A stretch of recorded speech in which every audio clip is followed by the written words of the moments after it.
baie van julle, jy kyk om na seisoene waar die Here besig is om dit te vernietig. Jy kyk dat God is busy destroying this particular season. En as 'n tyd waar jy omkyk na die seisoen toe, waar die Here besig is om te vernietig. Pas op, laat jy nie omkom saam met die seisoen. Some of you are fighting for things God are busy destroying.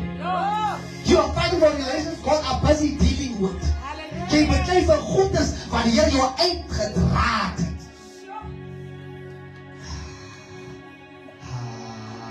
Hoekom spaar die Here nie van ons vrou nie? Pas op om te kyk aan goed wat die Here besig is om te doen. Lekker kan nie reclame met die boodskap. Lekker reclame met die boodskap. Dis kom baie van ons, kom gaan jy nie vorentoe. Jy sal later die Here blameer. Jy sal later vriende blameer.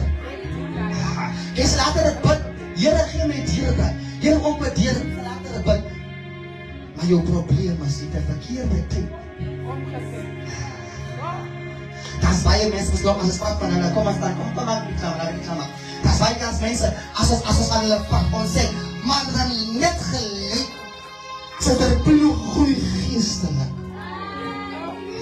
Kan ek nie klaar maak, kom ek kan nie verder. Baie as ons kapel